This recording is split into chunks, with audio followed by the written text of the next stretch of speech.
ನಮಸ್ತೆ ನಮ್ಮ ಪ್ರಿಯ ವೀಕ್ಷಕರೇ, ನಮ್ಮ ಲಕ್ಷ ಚಾನಲ್ಗೆ ಸ್ವಾಗತ. ವೀಕ್ಷಕರೇ, ಇವತ್ತು ನಾವು ಗಣೇಶನಿಂದ ಸರ್ವಜನ ಆಕರ್ಷಣ ಮಾಡೋದು ಹೇಗೆ.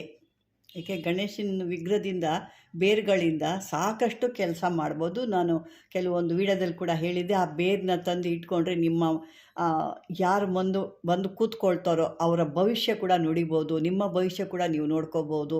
ಬೇರೆಯವ್ರಿಗೂ ಕಷ್ಟಕ್ಕೆ ನಿಮ್ಮ ಅದರಿಂದ ಭವಿಷ್ಯ ನುಡಿದು ನಿಮ್ಮ ಒಳ್ಳೆಯ ಒಂದು ಹೆಸರು ತಗೋಬೋದು ಅಂತ.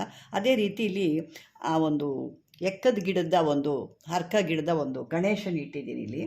ಈ ಗಣೇಶನಿಂದ ಯಾವ ರೀತಿ ನೀವು ಸ್ತ್ರೀವಶ ಮಾಡ್ಕೋಬೋದು. ಸ್ತ್ರೀವಶ ಅಂತಂದರೆ ನಾನು ಹೇಳ್ತಿರೋದು ಯಾವುದೋ ಕಂಡೋರ ಮನೆ ಹೆಣ್ಮಕ್ಳಲ್ಲ, ಎದುರು ಮನೆ ಹುಡುಗಿನೋ, ಪಕ್ಕದ ಮನೆ ಹುಡುಗಿದೋ, ಎದುರು ಮನೆ ಆಂಟಿನೋ, ಈ ಥರದ್ದಲ್ಲ. ನಿಮ್ಮ ಮನೆಯಲ್ಲಿ, ಯಾಕಂದರೆ ನೀವು ಸಾಕಷ್ಟು ಜನ ಗೋಳಾಡ್ತಾ ಇದ್ದೀರಾ, ಹೆಂಡತಿ ಈ ಥರ ಮಾಡ್ತಾಯಿದ್ದಾಳೆ, ಮನೆ ಬಿಟ್ಟು ಹೋಗಿದ್ದಾಳೆ, ಮಕ್ಕಳನ್ನ ಬಿಟ್ಟು ಹೋಗಿದ್ದಾಳೆ, ಡೈವರ್ಸ್ ತನಕ ಆಗಿಬಿಟ್ಟಿದೆ, ಡೈವರ್ಸ್ ಆದಮೇಲೆ ಕೂಡ ನನಗೆ ಹೆಂಡತಿ ಬೇಕು, ಹೀಗೆ ಸಾಕಷ್ಟು ಜನ ಕೇಳ್ತಾ ಇದ್ದೀರಾ.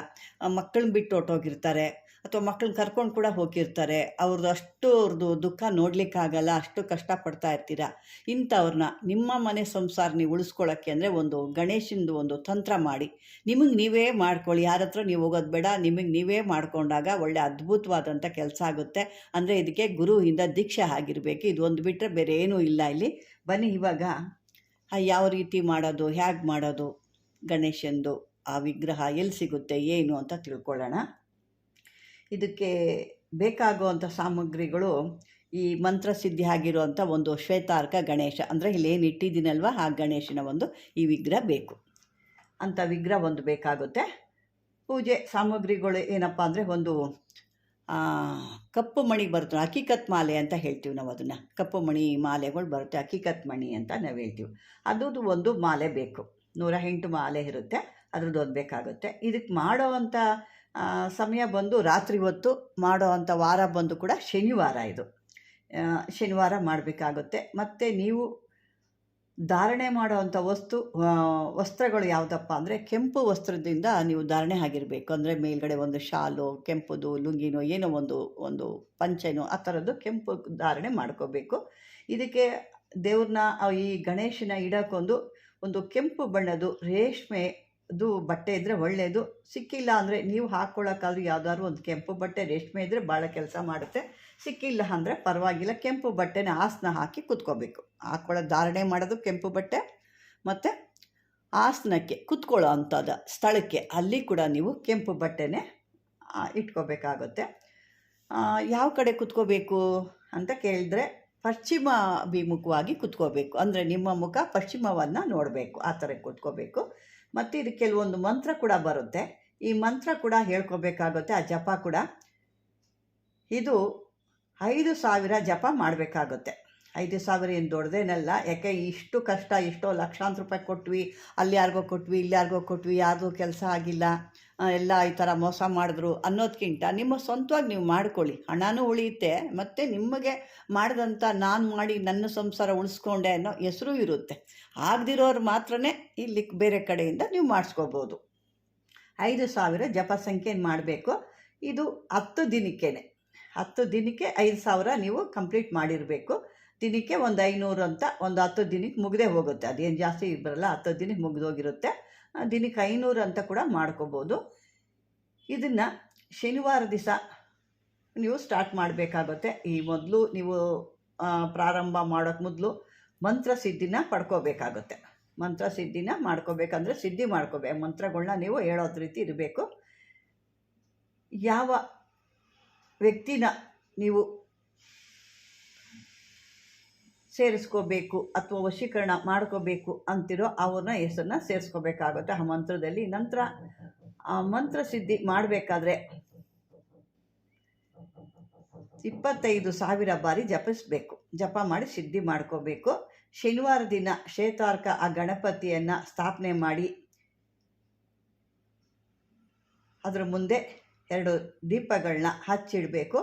ಮಾಮೂಲಿಯಾಗಿ ಗೊತ್ತಲ್ವ, ಪೂಜೆ ಅಂದರೆ ಷೋಡೋಪಚಾರ ಅಂದರೆ ಹಣ್ಣು ಕಾಯಿ ಧೂಪ ದೀಪ ಎಲ್ಲ ಇದ್ದೇ ಇರುತ್ತಲ್ಲ. ಯಾಕೆ ಗಣೇಶನ ಪೂಜೆ ಅಂದಮೇಲೆ ಎಲ್ಲ ಇರಬೇಕಲ್ವಾ, ಅದಿದ್ದೇ ಇರಬೇಕಾಗುತ್ತೆ. ಅದೆಲ್ಲ ಮಾಡಬೇಕು. ಪೂಜೆ ಮಾಡಿದ ನಂತರ ಎಲ್ಲ ಆದಮೇಲೆ ಮತ್ತೆ ಜಪ ಮಾಡೋಕ್ಕೆ ಪ್ರಾರಂಭ ಮಾಡಬೇಕು. ಮೊದಲು ಇಷ್ಟು 5,000 ಮಾಡಿರ್ತೀರ, ಆಮೇಲೆ ಇದನ್ನು ಮತ್ತೆ 25,000 ಮತ್ತೆ ಮಾಡಬೇಕಾಗುತ್ತೆ. ಅಂದರೆ ಅವತ್ತೆಲ್ಲ ನಿಮ್ಗೆ ಎಷ್ಟು ದಿನಕ್ಕೆ ಬೇಕಾದ್ರೂ ನೀವು ಮಾಡ್ಕೋಬೋದು. ಬೇಗ ಆದರೆ ಬೇಗ ಆಗುತ್ತೆ. ಜಪ ಮಾಡಬೇಕು. ಆವಾಗ ನೀವು ಜಪ ಮಾಡಬೇಕಾದ್ರೆ ಈ ಒಂದು ಮಧ್ಯದಲ್ಲಿ ನಾನು ಅವ್ರನ್ನ ಹೆಸರು ನೀವು ಸೇರಿಸ್ಕೋಬೇಕು. ಆ ಮಂತ್ರ ನಾನು ಕೊಡ್ತೀನಿ, ನಾನು ಲಾಸ್ಟಲ್ಲಿ ನೀವು ಸ್ಕಿಪ್ ನೋಡಿದ್ರೆ ನಿಮ್ಗೆ ಈ ಮಂತ್ರ ಸಿಗುತ್ತೆ. ನೀವು ಸ್ಕಿಪ್ ಮಾಡಿಕೊಂಡು ಅರ್ಥ ಆಗ್ತಾ ಇಲ್ಲ, ಅಯ್ಯೋ ನಮ್ಮ ಕೈಲಿ ಮಾಡೋಕ್ಕಾಗುತ್ತಾ, ಅದೆಲ್ಲ ಹಂಗೆ ಹೀಗೆ ಅನ್ನೋಕ್ಕೋದ್ರೆ ಅದು ನಿಮ್ಮ ಹಣೆ ಬರೋಕ್ಕೆ ಹೊಣೆ ಯಾರು ಅನ್ನಂಗೆ ಆಗುತ್ತೆ. ಯಾಕೆಂದರೆ ಸಾಕಷ್ಟು ಜನ ಕಷ್ಟದಲ್ಲೇ ಇರ್ತೀರ, ಆ ಕಷ್ಟದಲ್ಲಿ ಗೋಳಾಡ್ತಾ ಇರ್ತೀರ. ಅಂಥವ್ರಿಗಾಗಿ ಸಿದ್ಧಿ ಆಗಿದ್ದರೆ ಮಾತ್ರ ಇದನ್ನು ಮಾಡ್ಕೊಳ್ಳಿ, ಇಲ್ಲ ಅಂದರೆ ಸಿದ್ಧಿ ಆಗಿರೋ ಕೈಲಿ ಮಾಡಿಸ್ಕೊಳ್ಳಿ. ಅವ್ರ ಹೆಸರು ಸೇರಿಕೊಂಡು ಅವ್ರು ಯಾರು ಹೆಂಗಸರನ್ನ ಅಥವಾ ಹೆಂಡ್ತಿ ಅಂತ ಏನು ಹೆಸರು ಸೇರಿಸ್ಕೊಂಡು ಜಪ ಮಾಡಬೇಕು. ಈ ಜಪ ಅವಧಿ ಏನು ಮುಗೀತಲ್ವ, ಆವಾಗ ಆ ಪೂಜೆ ಕೂಡ ಮುಗಿಯುತ್ತೆ ಅಂತ ಹೇಳಬೇಕು. ಆ ಮಾಡ್ತಾ ಇದ್ದಾಗ ನಿಮಗೆ ಆ ಒಂದು ಹೆಂಡತಿ ಅಂತ ಏನು ಹೇಳಿ ಸ್ತ್ರೀ ವಶ ಆಗ್ತಾಳೆ. ಮುಂದೆ ನಿಮ್ಮಂತೆ ಕೆಲಸ ಕಾರ್ಯಗಳನ್ನೆಲ್ಲ ಅವಳು ಮಾಡಿಕೊಂಡು ಹೋಗ್ತಾಳೆ. ಆಮೇಲೆ ಈ ಶ್ವೇತಾರ್ಕ ಗಣಪತಿಯನ್ನು ನೀವು ಒಂದು ಪೂಜಾ ಸ್ಥಾನದಲ್ಲಿಟ್ಟು ಪ್ರತಿದಿನ ಇದನ್ನು ಮರಿಬಾರ್ದು. ಆಯ್ತಲ್ವಾ, ಹೆಂಡತಿ ಬಂದುಬಿಟ್ಲು ಚೆನ್ನಾಗಿದ್ದೀವಿ ಅಂತ ಅನ್ನೋಕ್ಕೋದ್ರೆ ಹಾಗಲ್ಲ. ನೀವು ಪ್ರತಿದಿನ ಈ ಗಣೇಶನ ನೀವು ಪೂಜೆ ಮಾಡ್ತಾನೆ ಇರಬೇಕಾಗುತ್ತೆ. ಇದಕ್ಕೆ 108 ಮಂತ್ರ. ಆವಾಗ ಡೈಲಿ ಏನು ಹೇಳ್ತೀರಾ ಆವಾಗ ಬರೀ 108 ಬಾರಿ ಮಾತ್ರ ಜಪ ಹೇಳ್ಬೇಕು. ಅಂದರೆ ಒಂದು ಮಾಲೆ 108 ಅಂದರೆ ಒಂದು ಮಾಲೆ ಜಪ ಮಂತ್ರ ಹೇಳ್ಬೇಕಾಗುತ್ತೆ. ಇದರಿಂದ ನಿಮ್ಮ ಜೀವನ ಒಂದು ಒಳ್ಳೆಯದಾಗುತ್ತೆ. ಮತ್ತು ಇದನ್ನು ಯಾವುದೇ ಬೇರೆ ಹೆಣ್ಣು ಮಕ್ಕಳಿಗೆಲ್ಲ ಮಾಡೋಕ್ಕೆ ಹೋಗ್ತೀವಿ ಅಂದರೆ ಆಗಲ್ಲ, ಮತ್ತು ನಿಮ್ಮ ಮನೇಲಿ ತೊಂದರೆಗಳಾಗಿ ಹೋಗ್ತವೆ. ಇದು ಎಚ್ಚರಿಕೆ. ಈಗ ನಾನು ನಿಮಗೆ ಮಂತ್ರ ಕೂಡ ಹೇಳ್ತೀನಿ, ಅದನ್ನು ಕೂಡ ಬರೆದು ಕೂಡ ನಾನು ತೋರಿಸ್ತೀನಿ. ಈ ಮಂತ್ರ ಒಂದು ಬಾರಿ ಹೇಳ್ತೀನಿ, ಕೇಳಿಸ್ಕೊಳ್ಳಿ. ಓಂ ನಮೋ ವೀರ ವೇತಾಲಾಯ ಸಹಸ್ರಭುಜಾಯ ಓಂಕಾರಾಯ ಆದಿಪುರುಷಾಯ ಹಮುಕಂ. ಈ ಹಮುಕಂ ಅಂತ ಏನು ಹೇಳ್ತೀವಿ, ಅಲ್ಲಿ ನಿಮಗೆ ಯಾರು ಹೆಂಡತಿ ಇದ್ದಾಳೋ ಆ ಹೆಂಗಸರು ಒಂದು ಸ್ತ್ರೀಯ ಹೆಸರನ್ನ ಹಾಕ್ಕೋಬೇಕು. ಹಮುಕಂ ಅನ್ನೋ ಜಾಗದಲ್ಲಿ ಆಕರ್ಷಣಂ ಕುರು ಕುರು ಸ್ವಾಹ. ಇದಿಷ್ಟ ಈ ಮಂತ್ರ. ಇದನ್ನು ಒಂದು ಸಾರಿ ನಿಮಗೆ ಅದು ಅರ್ಥ ಆಗಿಲ್ಲ ಅಂದರೆ ಕೂಡ ನಾನು ನಾನು ತೋರಿಸ್ತೀನಿ. ನಾನೀಗ ನೋಡ್ಕೊಳ್ಳಿ. ಓಂ ನಮೋ ವೀರ ವೇತಲಾಯ ಸಹಸ್ರಬಾಹು ಭುಜಾಯ ಓಂಕಾರಾಯ ಆದಿಪುರುಷಾಯ, ಅವರ ಹೆಸರು ಆಕರ್ಷಣಂ ಕುರು ಕುರು ಸ್ವಹ. ಇದಿಷ್ಟೇ, ಭಾಳ ಸಿಂಪಲ್ಲಾಗಿದೆ. ಮಾಡೋದು ಮಾತ್ರ ಒಂದೇ ಇದರಲ್ಲಿ ನೀವು ಮಾಡಬೇಕಾಗುತ್ತೆ. ಇವತ್ತೊಂದು ದಿವಸ, ನಾಳೆ ಒಂದು ದಿವಸ ಆ ಥರ ಅಲ್ಲ. ಆ ಶನಿವಾರ ರಾತ್ರಿಯಿಂದ ನೀವು ಶುರು ಮಾಡಬೇಕು. ಶನಿವಾರ ರಾತ್ರಿಯಿಂದ ಶುರು ಮಾಡಿದಾಗ ಆ ರಾತ್ರಿ ಎಷ್ಟೊತ್ತಾದ್ರೂ ಆಗ್ಬೋದು. ನೀವು 7 ಗಂಟೆಗೆ, 8 ಗಂಟೆಗೆ, 10 ಗಂಟೆಗೆ ಏನು ಮಾಡ್ತೀರಾ, ಮತ್ತು ಅದೇ ರೀತಿ ಮುಂದಿನ ದಿವಸ ಕೂಡ ಅದೇ ರೀತಿಯೇ ಮಾಡಬೇಕು. ಇವತ್ತು 7 ಗಂಟೆಗೆ ಮಾಡಿ ನಾಳೆ 8 ಗಂಟೆಗೆ ಮಾಡ್ತೀವಿ, ಇಲ್ಲ 10 ಗಂಟೆಗೆ ಮಾಡ್ತೀವಿ, ಅದೆಲ್ಲ ಹಾಗಲ್ಲ. ನಿಮಗೆ ನಿಮ್ಮ ಒಂದು ಸಂಸಾರದ ಮೇಲೆ ನಿಮಗೆ ಆಸೆ ಇದ್ದು ನಿಮ್ಮ ಒಂದು ಸಂಸಾರಗಳನ್ನ ನಾವು ಸೇರಿಸ್ಕೋಬೇಕು, ಕಷ್ಟಪಡಬೇಕು ಅನ್ನೋದಿದ್ರೆ ಇದನ್ನು ಮಾಡ್ಕೋಬೋದು. ನಿಮ್ಮ ಕೈಲಿ ಹಾಗಲ್ಲ ಅಂದರೆ ಮಾಡೋರ ಕಡೆಯಿಂದ ಮಾಡಿಸ್ಕೋಬೋದು ಅಂತ ಹೇಳ್ತಾ ವೀಕ್ಷಕರೇ, ಇನ್ನೂ ಸಾಕಷ್ಟು ಹಲವಾರು ಕಡೆ ಬೇರೆ ಬೇರೆ ರೀತಿಲಿ ಕೂಡ ನಿಮ್ಮ ಒಂದು ಇದು, ಯಾಕೆಂದರೆ ಇದು ಸಾಕಷ್ಟು ಬರ್ತಾ ಇದೆ. ಒಂದು ರೀತಿಲಿ ಒಂದೊಂದಲ್ಲ, ಇದು ಕೇಳಿ ಕೇಳಿ ನಮಗೆ ಬೇಜಾರಾಗ್ಬಿಟ್ಟಿದೆ. ಇದು ಎಂಥ ಜೀವನ ಇದು, ಇವರು ಇಂಥದಕ್ಕೆ ಯಾಕೆ ಮದುವೆ ಮಾಡ್ಕೊಳ್ತಾರೆ? ಆ ತಂದೆ ತಾಯಿಗಾದರೂ ಬುದ್ಧಿ ಇರೋದಿಲ್ವಾ? ಮದುವೆ ಮಾಡಿಕೊಟ್ಟ ಮೇಲೆ ಅವ್ರ ಕಷ್ಟ ಸುಖ ಅವ್ರನ್ನ ಅಲ್ಲಿ ಕಲ್ತ್ಕೊಳ್ಳೋಕೆ ಬಿಡಬೇಕು.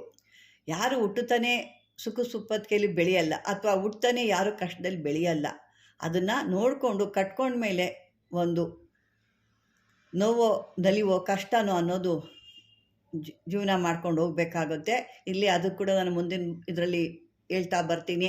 ಹೀಗೆ ಸಾಕಷ್ಟು ಇನ್ನೂ ಇದ್ದಾವೆ, ನಿಮಗೆ ಯಾವುದು ಬೇಕೋ ಅದನ್ನು ಕೂಡ ಮಾಡ್ಕೋಬೋದು ಅಂತ ಹೇಳ್ತಾ ವೀಕ್ಷಕರೇ, ಈ ಒಂದು ವಿಡಿಯೋ ನಿಮ್ಗೆ ಇಷ್ಟವಾದರೆ ಲೈಕ್ ಮಾಡಿ, ಶೇರ್ ಮಾಡಿ, ಸಬ್ಸ್ಕ್ರೈಬ್ ಮಾಡಿ. ಯಾಕಂದರೆ ಸಾಕಷ್ಟು ಜನ ನೀವು ಒಂದು ಶೇರ್ ಮಾಡಿದ್ರೆ ಎಷ್ಟೋ ಸಂಸಾರಗಳು ಉಳಿತವೆ, ಎಷ್ಟೋ ಜನ ಮಾಡ್ಕೊತಾರೆ. ನಿಮ್ಮ ಸ್ನೇಹಿತರು ಇರ್ಬೋದು, ಫ್ರೆಂಡ್ ಇರ್ಬೋದು, ಅಥವಾ ನಿಮ್ಮ ನೆಂಟರು ಇರ್ಬೋದು, ಬಂಧು ಬಳಗ, ಯಾರಿಗಾದರೂ ಶೇರ್ ಮಾಡಿ ಅವರು ಕೂಡ ಮಾಡ್ಕೊಳ್ಳಿ ಅಂತ ಹೇಳ್ತಾ, ಇದುವರೆಗೂ ನನ್ನ ಒಂದು ವಿಡಿಯೋ ನೀವು ನೋಡಿದ್ದಕ್ಕೆ ಧನ್ಯವಾದಗಳು.